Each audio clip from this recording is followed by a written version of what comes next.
নমস্কার দর্শক, আজ নতুন একটি ভিডিও নিয়ে ফিরে এলাম। যে পাকিস্তান থেকে একটা নতুন খবর এসেছে, সেটা হচ্ছে পাকিস্তানে আগুন জ্বলছে। এখন পাকিস্তানে কেন আগুন জ্বলছে সেই বিষয়বস্তুটা কি আমাদেরকে জানতে হবে। তো পাকিস্তানে যে আগুন জ্বলছে বর্তমানে, তার একটা রাজনৈতিক প্রেক্ষাপটে সেটা জ্বলছে। তো সেই খবরের বিষয়ে যাওয়ার আগে আপনাদেরকে আরও একবার নমস্কার জানাচ্ছি। তো যেটা আমাদের বিষয়বস্তু আজকে, যে পাকিস্তানে যে আগুনটা জ্বলছে সেটা হচ্ছে পিটিআই এর বিক্ষোভের কারণে। পিটিআই বলতে পাকিস্তান তেহরিক ইনসাফ, যেটা ইমরান খানের পার্টি।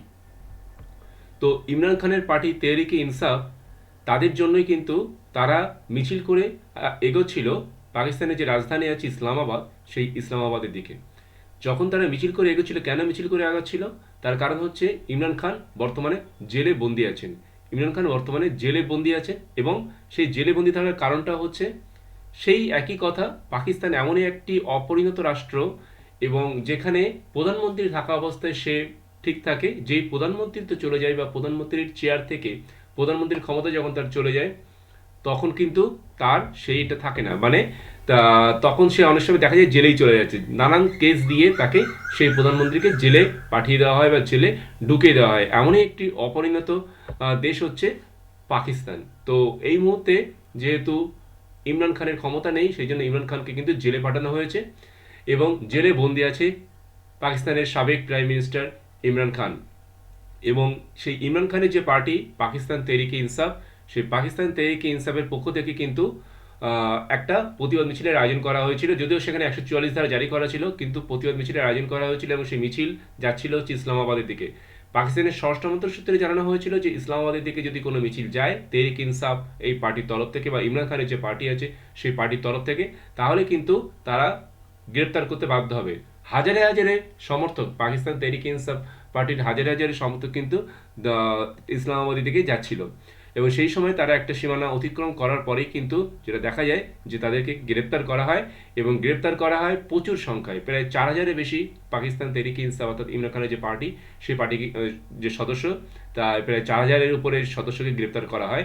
গ্রেপ্তার করে তাদেরকে বন্দি করা হয়েছে, তাদেরকে আটক করা হয়েছে। এবং আরেকটা বিষয়, যে পাকিস্তানের এই যে অবস্থা, পাকিস্তানের দ্রব্যমূল্য বৃদ্ধির ভয়ঙ্কর, পাকিস্তানের যে বেকারত্ব সেটা ভয়ঙ্কর, সব দিক থেকে, অর্থনৈতিক দিক থেকে, সামাজিক দিক থেকে এবং রাজনৈতিক দিক থেকে পাকিস্তানের অবস্থা কিন্তু মোটেও ভালো নয়।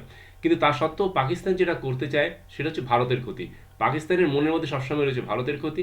এবং ভারতের আর এক প্রতিবেশী রাষ্ট্র চীন, সেও হচ্ছে ভারত বিরোধী, অকারণে ভারত বিরোধী। ভারত শান্তি চায়, কিন্তু তারা শান্তি চায় না। চীনের আগ্রাসী মনোভাব, ভারতের ভূমিখণ্ড দখল করা, ভারতকে অস্থির রাখা।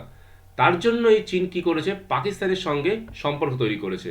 এবং দেখতেই পাচ্ছেন যে পাকিস্তান এবং চীন, এই চীন এবং পাকিস্তানের মধ্যে একটা বন্ধুত্বপূর্ণ সম্পর্ক তৈরি হয়েছে শুধুমাত্র ভারতকে বেকায়দায় ফেলার জন্য, শুধুমাত্র ভারতকে ব্যতিব্যস্ত করার জন্য, শুধুমাত্র ভারতকে বিপদে ফেলার জন্য। তো এই দুই প্রতিবেশী রাষ্ট্র শত্রুতা করে থাকে ভারতের সঙ্গে, চীন এবং পাকিস্তান ভারতের সঙ্গে শত্রুতা করে থাকে। কিন্তু এই শত্রুতা করে কোনো লাভ হয় না। কি শত্রুতা করে কী লাভ হয়েছে? এই শত্রুতা করে পাকিস্তানের, বিশেষ করে পাকিস্তানের তো কোনো লাভ হয় না, পাকিস্তানের ক্ষতি ছাড়া কোনো লাভ হয় না।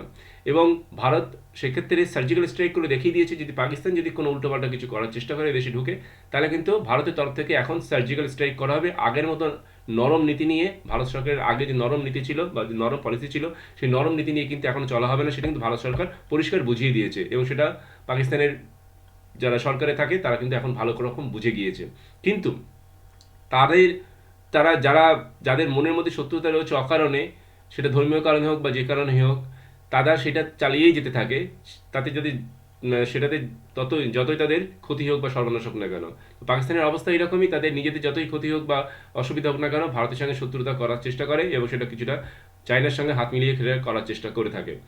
এবং কিন্তু নিজেদের মধ্যেই কিন্তু কোনো ঠিক নেই, নিজেদের মধ্যে রেষারেষি প্রচণ্ড ভর্তি। এক দল একটা রাজনৈতিক দলের সঙ্গে আরেকটা রাজনৈতিক দলের কোনো মিল নেই। মিল নেই বলতে প্রচণ্ড বিরোধ। যে প্রধানমন্ত্রী ক্ষমতা থেকে চলে যায় একজন পার্টির নেতা, সেই চলে যাওয়ার পরে সে গ্রেপ্তার হয়। নওয়াজ শরীফ যখন ছিল ক্ষমতায়, তখন সে ক্ষমতায় ছিল, যেই ক্ষমতা থেকে চলে গেল নওয়াজ শরীফও সে জেলে বন্দী হয়েছিল। এইরকমভাবে বেনজির ভুট্টোও তাই। তো পাকিস্তানের প্রধানমন্ত্রিত্ব থেকে যখন চলে যায়, ক্ষমতা যখন চলে যায়, তখন তাকে জেলে ভরা হয়, অন্য দল এসে তাকে জেলে ভরে দেয়। এইরকমই অপরিণত একটা দেশ হচ্ছে পাকিস্তান। এবং তাদের তাদের যে তেহরিক ইনসাফ পার্টি পাকিস্তান মানে ইমরান খানের যে পার্টি পাকিস্তান তেহরিক ইনসাফ তাদের 4,000 কর্মী সমর্থক প্রায় গ্রেপ্তার হয়েছে, কারণ তারা ইসলামাবাদী দেখে অনেক আগ্রাসী মনোভাব নিয়ে তারা ইসলামাবাদের দিকে এগোচ্ছিল, এবং তার জন্য কিন্তু তাদেরকে গ্রেপ্তার করে পাকিস্তানের পুলিশ। এবং পাকিস্তানে এই নিয়ে প্রচণ্ড টালমাটাল চলছে, পাকিস্তানে এই নিয়ে প্রচণ্ড ক্ষোভ বিক্ষোভও চলছে। জানি না পাকিস্তানের এটা নিয়ে কি হবে, বা ইমরান খান আদৌ মুক্তি পাবে কিনা, বা ইমরান খানের পরিণতি কী হবে, ইমরান খান জেল থেকে মুক্তি পাবে কিনা, নিঃশর্ত মুক্তি পাবে কিনা, সেই নিয়ে কিছু কি হবে ভবিষ্যতে সেটা ভবিষ্যতে জানা যাবে, এখন তো আমরা কিছু বলতে পারছি না। তো পাকিস্তানের রাজনৈতিক পরিস্থিতি বর্তমানে প্রচণ্ড অস্থিরতার মধ্যে দিয়েই কিন্তু যাচ্ছে, একথা আমরা নিঃসন্দেহে বলতে পারি। আচ্ছা, যাই হোক, আজকের ভিডিওটি এই পর্যন্ত। আহ, সবাইকে ধন্যবাদ, দেখা হবে পরবর্তী কোনো ভিডিওতে। ভিডিওটি ভালো লাগলে লাইক করবেন, শেয়ার করবেন, কমেন্ট করবেন, আর আমাদের চ্যানেলটি অবশ্যই সাবস্ক্রাইব করবেন। সবাইকে আরেকবার ধন্যবাদ।